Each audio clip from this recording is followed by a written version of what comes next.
Welcome back to War Geordie's Wafter. I am Kriegschmidt. I'm Dangle, man. And we're sitting here in Newcastle upon Tyne. Our children are in bed. Our wives are obediently being quiet. Our feet are sore, our backs are stiff, and we're here with another Ninth Age battle report. Our bellies are full of ale. Speak for yourself, it's bathtub gin for me, don't you know? No, I've got the actual homebrew. Really? Oh yeah, I'm on the White Run Amber Ale. Yeah. The White Red Amber. You mean the homebrew that you ply me with every time we have a game in the hope that it'll... The drunker you get, the easier you are to beat. Yes, that's why we play at your house. So I'm taking the car, and you're the only one who can drink. Yes. You see, you could have just missed off the words "to beat." The drunker you are, Mark, the easier you are. Yeah. Well, that's the other podcast, isn't it? That's not my favorite. Yeah, that's the one on that non-family streaming platform. So Dangle has very kindly done an army introduction video. I've done an army introduction video. This game was Dwarven Holds versus Highborn Elves. This was my first time playing Highborn Elves against Dwarves. I think the same for you, wasn't it? Yeah. First time I've brought my dwarves out against Highborn Elves, or yeah, that's the case. So very inexperienced. So it was an interesting one. And sadly, because of ongoing reasons everyone's familiar with, we weren't able to play in person for this battle. So we fell back on Tabletop Simulator, which is where we've played most of our games over the last year and 3/4. Yeah. So we had all the joys of units randomly falling through the table. But it seemed to work out pretty well this game, I thought. And it's not like it was a long one anyway. No, So, spoiler alert. No, we've played most of our games on Ninth Age, really. On Tabletop Simulator, how many have we actually played in person? Is it like 3? Has it only been like 2 or 3 games? It's not been very I think many. it might only be 2 because I think we were so slow first couple of games that we had to break them into 2 sessions, didn't we? Because yeah, I just started drooling and babbling nonsense.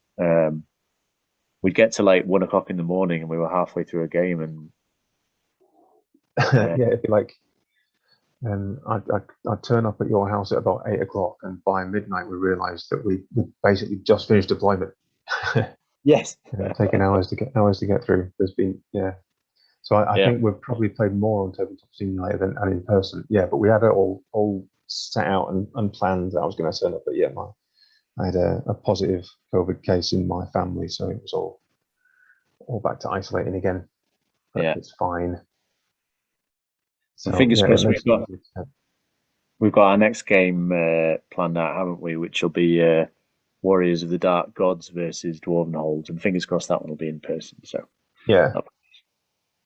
So we've got screenshots, which are actually quite nice to look at, but just with a tip of the hat to Proxy Table Gaming, I'm just going to do a kind of quick flash up of each army lists because they have been covered in the intro video. So feel free to pause the video and just read them at your leisure. So here is my army list on 2 pages, and then I didn't see anything happen then. I don't know if I'm supposed to see you didn't see it happen. No. It's because I'm not sharing my screen like a tit. Share screen. How we're Sonia Bellend. There we go. That should be working. That's it. That's page 2. Yeah. We'll get there in the end. My legs are sore. My back is stiff. I've strained my shoulders sleeping. My knees are bent. My nose is knackered. So there's my list, page 1 and page 2. So read that at your leisure if you can be asked. And then here's Dangle's list. Slideshow. We're generally crap. So there you go, there's page 1 and page 2. I've not seen this. Hold each wrong like a chafing grain of sand, and your grudges will become as pearls. Okay, cool. So you can replace 3 words in that. If you replace wrong with thong, Yeah, chafing in would fact, still 2 be words, there. and your Yeah, grudges can be replaced with balls. Hold each thong like a chafing grain of sand. hold each ball. Yeah, I was in thinking each chafing thong. Then chafing it was. hand. I was thinking of thongs chafing your balls, but Uh, maybe. Anyway, that was that. If you're new mhm. to the channel, then that's what to expect. And then here's Tabletop Simulator. If you haven't seen it before, it takes a lot of setting up to get your armies sorted out. And in fact, there is of course a wonderful program called Warhall, which does all this without any of the fannying about. I don't know what stage it's in. I think it might still be in beta at the moment, but I've certainly seen some battle reports on Warhol. It looks fantastic. So this is the more difficult version. So we rolled up Frontline Clash. I'm still And seeing the PowerPoint, by the way, Kriegschmidt. oh, for fuck's sake! Sorry. Try again. Share screen. Right. Can you see Tabletop Simulator? Yes. Right. Great. This is Tabletop Simulator. So we rolled up Frontline Clash. Secure Ground, I think it is the one where you have to hold the center, hence the big Age of Sigmar blob in the middle. And if it's all right, Dangle, I'm just going to rattle through just quickly what is my army left to right, and I'll stop talking. So on the far left, I've got 2 units of Knights of Rhymer, then the commander on the Giant Eagle, then the Sky Sloop. Then in the center, there's 30 spears, the 2 Sea Guard Reapers, the 20 Sea Guard with the General. It's the Highborn Prince with the Master of Canreg Tower. And slightly in front is the 16 Queen's Guard. Right up in front, scouting, is the 10 Grey Watchers. And then back right is the other block of spears. The thinking was, very briefly, that I thought I'm going to try and pull off a variation on the refused flank, where basically you deploy all your fast stuff right on one side and tempt your opponent to counter those units with, slow moving dwarves. And then basically on turns 1 and 2, just fuck off and leave him. So that was the idea. And I suspected that because Dangle has the rune of making a terrain piece open terrain, I thought he would put his seekers behind the giant crystal, the giant impassable terrain. So I tried to set up archers with some spear support to shoot them if they came through. And that's me. Yeah, so I'm very, very briefly kind of left to right. So the extreme left is the unit of Greybeards, then I've got the 3 Hold Guardians. Then, no, sorry, it's the other way around. Extreme left is the King's Guard, and they've got the Runic Seer with them. Then the Hold Guardians. Then the unit in the middle is the Greybeards. In the woods there is the Marksman.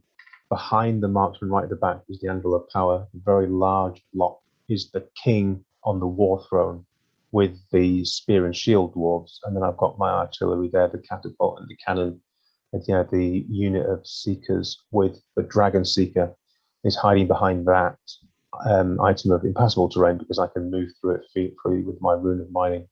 So in previous games, what I've fallen for every time is very fast units. So that the last game, it was the Varkalak, wasn't it? So very fast units immediately getting right in behind me and attacking my artillery and my Anvil of Power. And I lost my artillery very, very early on in the last game against the Vampire Counts. And that's something that's happened to me quite a lot. So when those Knights and the Sky Sloop came down, I thought, because they deployed very early in the deployment, and what my thinking was, what I definitely don't want those to do is to get around behind and into my rear and attacking my artillery. So yeah, I deployed a lot of very strong units there. Like the King's Guard are there. The King's Guard are my alpha unit. You know, in the games that I've played, they've been my most reliable unit, a unit that I do rely on. And I kind of put them down there expecting they were going to be deterring those 2 units of knights. But yeah, they were immediately just out of the game, basically, because of that kind of refused flank tactic. And even though the whole guardians are reasonably fast in dwarf terms, they were not fast enough to get back and support the middle units, as we'll see as we go on. But yeah, my deployment was a reaction to those very fast units going down first, and this trick that I haven't seen before.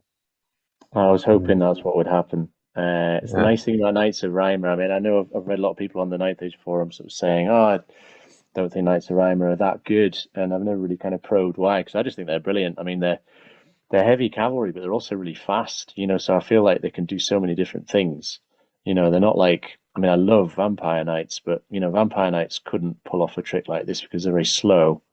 These guys, you can even chaff with them, because if they willingly flee, and then when they roll their rally, they've got the martial discipline thing, which improves the chance of rallying. So I just think of them as a great all-round cavalry unit.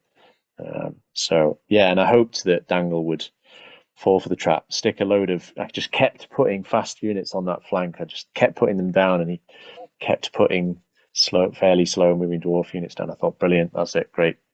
They're all going to get stuck there now. It is worth noting, by the way, you probably can't see very well unless I zoom in, that the war throne that the Dwarven King is sitting on is actually a shrunken Baneblade tank. Yeah, drive me close to the enemy so I can hit them. Yeah, exactly. Baneblade. Yeah, that's it. Yeah, yeah. We just found a Baneblade model in Tabletop Simulator and shrunk it for the king to sit on. So So I chose Fleet Officer on my commander because I like this sort of strategic thing of being able to add one to deployment zones, and I think I got to choose the deployment zone and went for this one. But then Dangle, he won the roll first turn. So over to you. This is the end of your first turn. Yeah, just charging forwards, just trying to create some space. So the inevitable charge from the cavalry, which I was expecting, so that it was as far away from my artillery as possible. The king in his big unit, I was very, like I said, we've only played 2 or 3 games in person, but a lot of games on Tabletop Simulator while I was building my army and I was playtesting units. And this great big unit with the king and the holdstone and the spear and shield, and obviously the holdstone gives them a 5+ Aegis on the rear and flanks as well. And I don't actually think that Kriegschmidt has willingly charged this unit ever in a game before. It's terrifying. And as always said, it's a terrifying Death Star unit. And I think I just got too cocky, and I just thought, well, I'm just going to run up and plot them on the objective then and start clocking up tokens. So yeah, they just charged forward, and I thought, well, he won't dare charge me. And if he does, I'm dwarf, so I'll be fine. And if he charges me in the flank, well, I'll be fine because I've got a holdstone, I've got spears. But then, yeah, I think they've always been actually supported by, Greybeards or Kingsguard in the past. So suddenly out on their own with a lot of shooting, they started to disappear. So yeah, everything just charged up apart from the marksman and the artillery. And the marksman, I don't know whether this is Kriegschmidt's table design or whether this was deliberate or whether it's just idiocy on my part, but I thought I'll just put them in that nice forest so they've got a nice bit of cover. But of course the forest is just behind the hill, so I couldn't see anything because of this bleeding hill that I'd plonked them in behind. It was a really silly place to put my marksman. But yeah, so they really couldn't fire on anything. I think the artillery didn't hit anything. But yeah, it as far as I remember, the artillery didn't score a hit in this entire game. They did hit something, but I can't remember what happened. Something hit. One of them hit, but I remember that they were always firing at long range because you'd put them quite far back. Because they didn't want them to get charged by a Varkalat. Fair enough. Yeah. Yeah. So this map, by the way, is one of the pre-made maps from the map book. we're using them for this whole map campaign. So each node on the map campaign is a different pre-made map from the map book.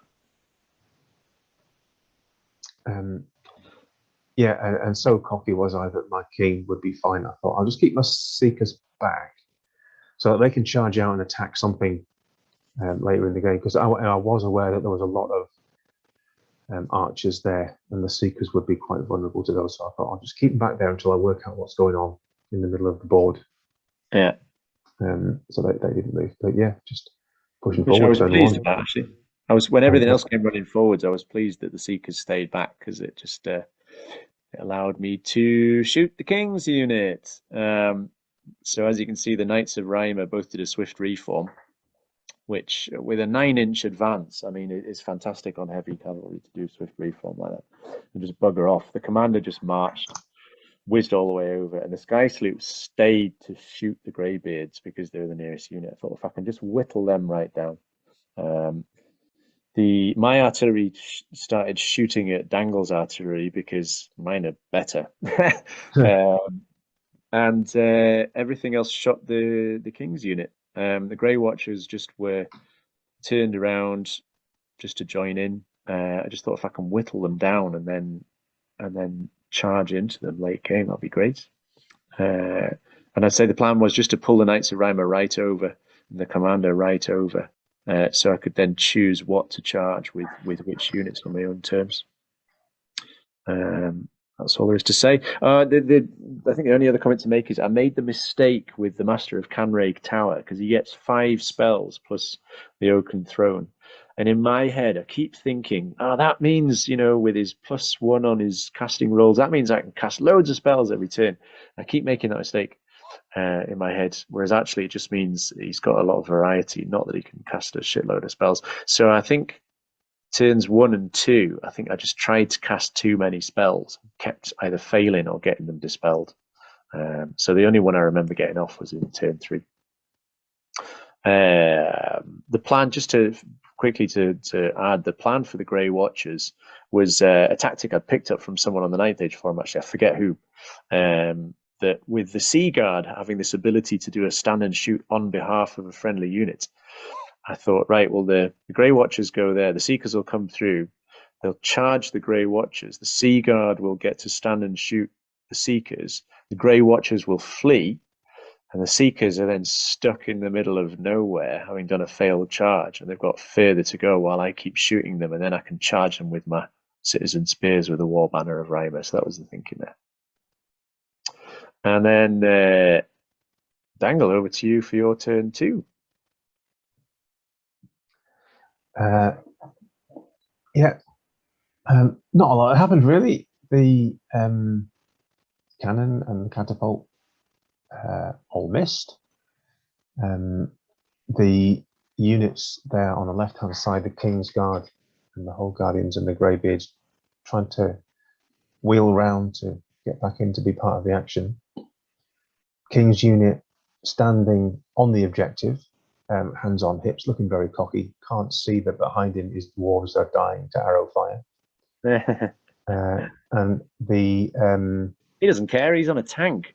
He doesn't care. Yeah, he's on an armored polar bear. What does he care? With a cannon on. And it. then the Seekers, I had misread. No, I haven't misread, but I'd misunderstood. Kriegschmidt's very good at understanding the fine details of all the rules. I'm not that sort of character. I just, I'm a little bit more slapdash with my understanding of things. So I had thought that I could treat the because I've got this rune of mining, and it said I could move through terrain pieces. I thought that the Seekers could just move through this impassable terrain, this very big crystal, and kind of end their turn in it as if it was a piece of cover.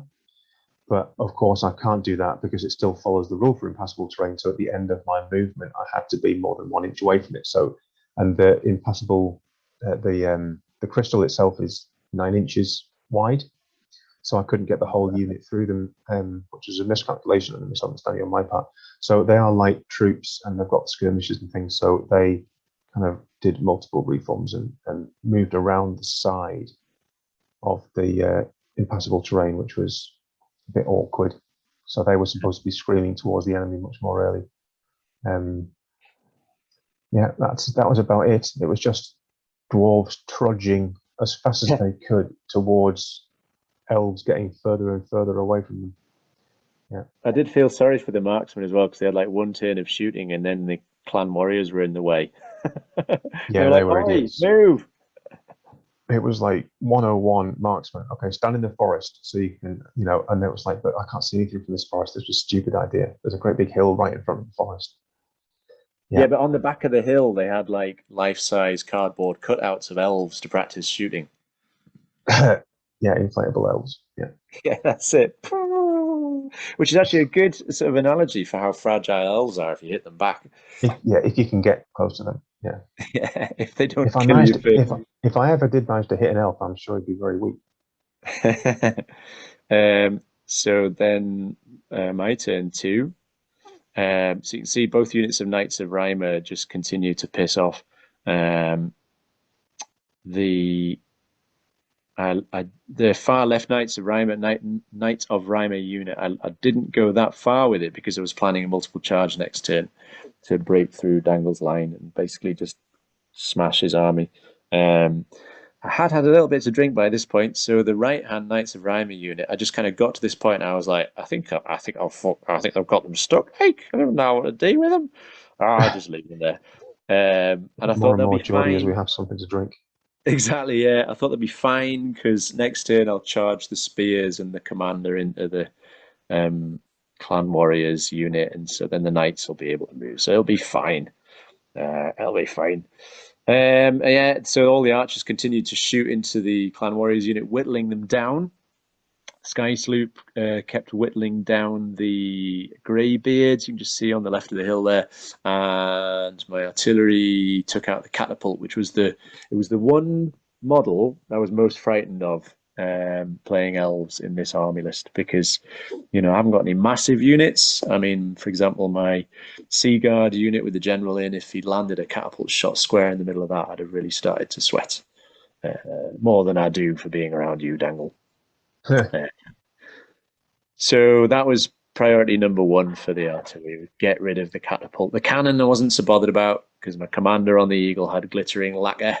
Read Bobby Dazzler. So he's got a hard target, and the Sky Sloop has a hard target as well. So I wasn't worried about, and I didn't have any expensive single models really, so I wasn't so bothered about losing a single model to a cannon. So catapult had to go, and that's. The white counters, by the way, the grudges. There's one on each Knights of Rhymer unit, one on the Grey Watchers. Oh yeah. I did keep casting Open Throne, didn't I? And you let it off, and then you dispel it in your casting phase. Yeah, and I used the Rune of Devouring as well to devour one of his spells as well. Can you remember which one it was? No, I can't remember. Was it the one was it like the healing one that lets you? Was it Healing Waters or something like that? It was called. Might have been. It might have been. Yeah, because I think I cast that one and then I didn't need it because the catapult missed. Yeah. And then I couldn't do it again anyway. But it was all right. The one I really wanted was Awaken the Beast for charging into, or possibly I think there's a close second Raven's Wing if I'd needed to redeploy anything. Certainly in this game, I think Awaken the Beast was the one I thought that's really going to, just for playing aggressively, just getting the +1 strength and armor penetration. So then your turn 3. Yeah, so I've got my. You can see the marksmen have realised that there's no point in standing there because they can't hit anything. And they're starting to feel all dwarfy about themselves and thinking, right, no, I'm going to run towards the enemy because so they've left the cover of the forest and are trying to go up and support the king. Yeah, and at this point, I'm kind of sitting looking at this map thinking, I've got him surrounded. I've got all my units there, and I've got my Kingsguard nicely down there with the knights and the Sky Sleep, and my Old Guardians are quite a fast unit on dwarf terms, and I've got my Greybeards perhaps within charge range of that unit's spears, and maybe the king could even charge into the artillery and take out the artillery. And I've got the Seekers, who they could charge into the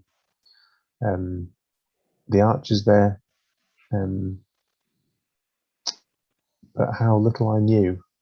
We should add though, the king he has got a couple of treasure chests on his base there. You did manage to get a couple of counters for holding the center. Yeah, that's the secondary objective. I had managed to sit him on the secondary objective because there's been battles in the past that have been definitely won or lost by secondary objectives. So I was thinking that, like, my overall game plan was, well, we're dwarves, so we can grind, and it's quite a forgiving army to play. So I'll go up there and I'll sit on the secondary objective. I'll start collecting counters, and I'll just grind the rest. Yeah. And the artillery normally does a lot better. Yeah, it was a long range, but I think that I had the artillery firing for 3 turns, and I've got 2 artillery pieces, so I think I missed 6 times. And I think maybe I did kill 1 elf. I think, is there a Queen's Guard missing? Yeah, there is actually, but then I brought him back to life. Yeah, so I think I killed 1 Queen's Guard with artillery, and he got brought back to life. So that was 6 artillery shots. Were pretty much useless. So no, only 5. It was a mere 5 because I killed the catapult. He killed the catapult, yeah. So I'm not going to blame bad luck because they are at long range. Yeah. But they have been more effective in other battles. So then, sorry, go on. No, the other thing that I'm remembering that I had done very badly was position the King's Guard right out on the edge, because I thought that's where the knights were going to come down. But of course, the King's Guard have the runic smith in with them, so it meant that some of his spells, some of his bound spells, I wasn't able to try and cast on the King's unit. So he's got Rune of Resilience as well. So sometimes if I don't get Rune of Resilience off with the anvil, I've got an extra shot with a runic smith. But because I'd positioned him right out on the edge, he was limited with what he could affect with his kind of buff spells. Yeah. So then my terrible plan was then enacted, which was multiple charges. So the left-hand Knights of Rhymer unit and the Sky Sloop charged into the whittled down Greybeards unit, chopped them to bits. You managed to take 3 Knights of Rhymer with you, but then they auto broke and were cut down. Yeah. And the citizen spears next to the artillery charged into the clan warriors with the help of the commander on the giant eagle and the Queen's Guard in your flank. Yeah. And obviously having a war banner of Rhymer on the citizen spears and Awaken the Beast. I know you had your the rune that means I'm -1 to wound you, but with both of those benefits, I think it was slightly in my favour, so that was good.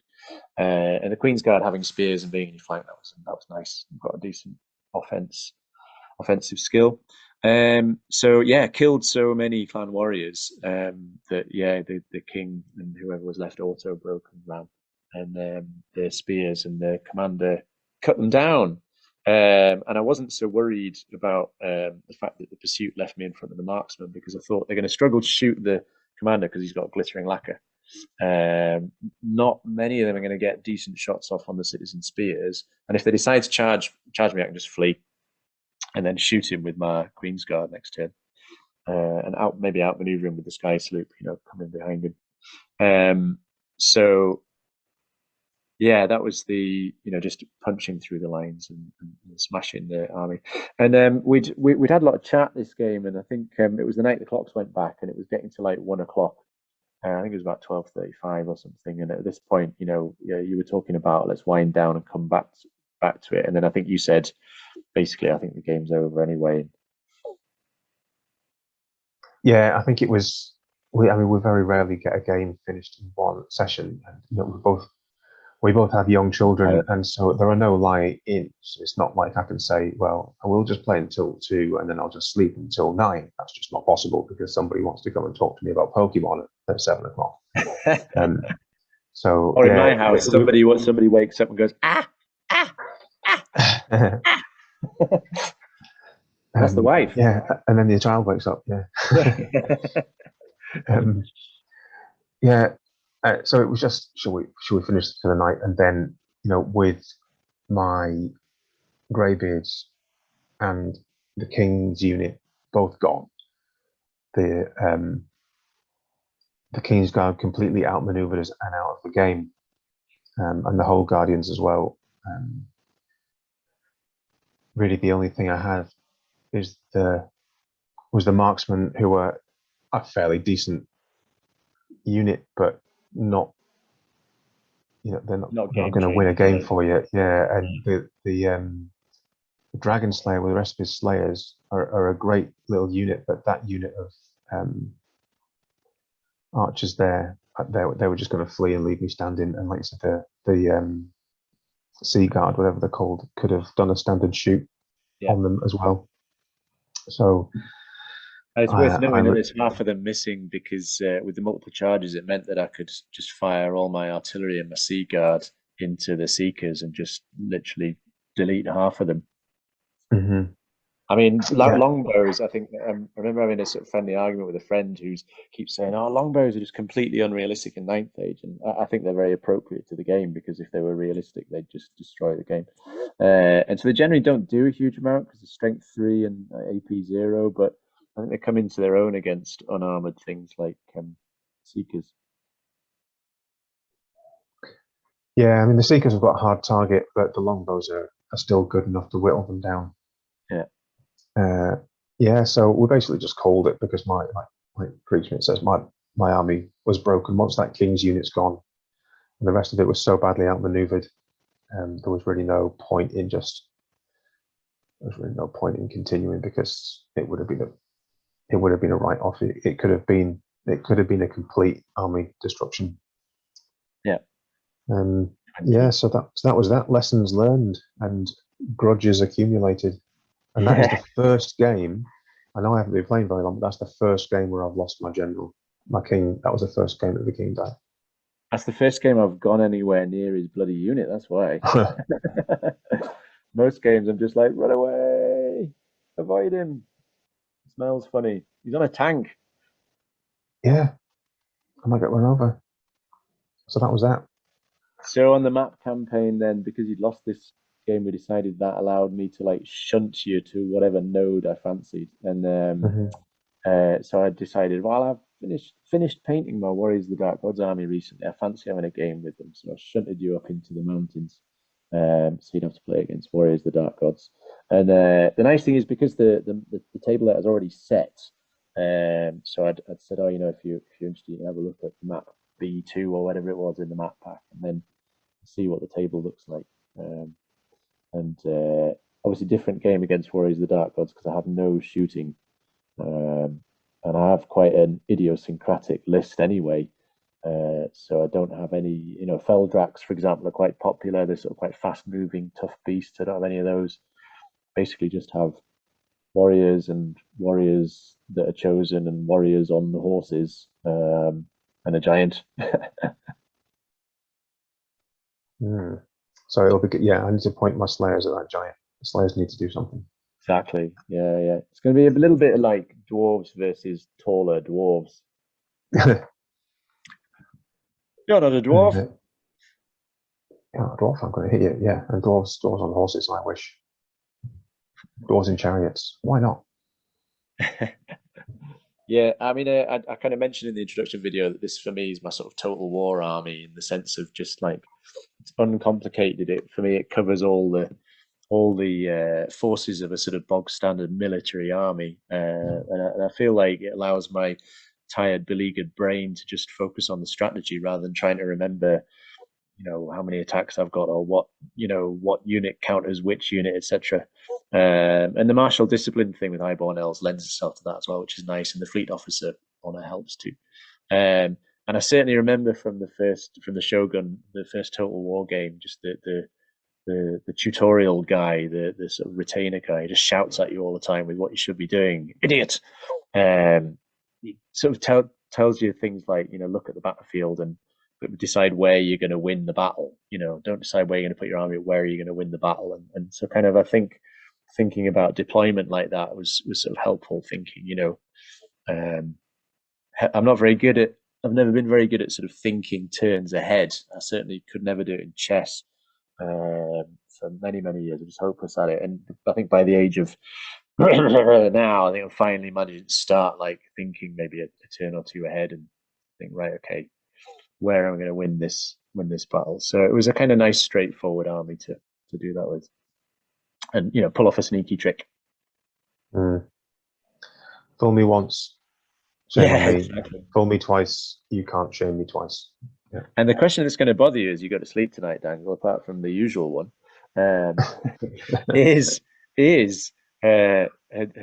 was Kriegschmidt just conditioning me by all those games of seeming to be terrified of my king's unit of clan warriors, so that in this game I would not suspect that he would charge them?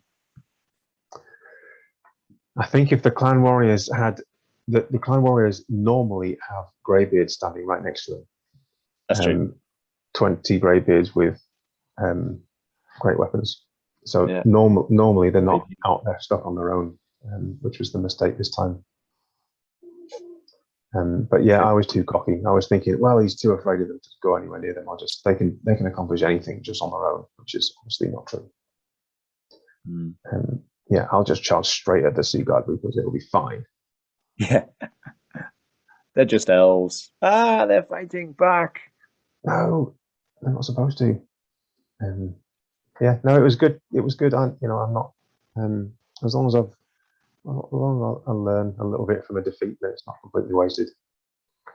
So yeah, we'll see, and I won't fall for that again. Or will I? Watch the next episode to find out. Exactly. Yeah. Thanks very much for tuning in. Like I say, the next game should be in person, so we should have some reasonably nicely painted photographs of our crotches and drinks and boxes of chocolates. Yeah, lots of empty bottles of homebrew. So thanks ever so much. Like, share, and subscribe, and all that stuff. If you enjoyed yourself, we'll see you next time. Bye. Bye.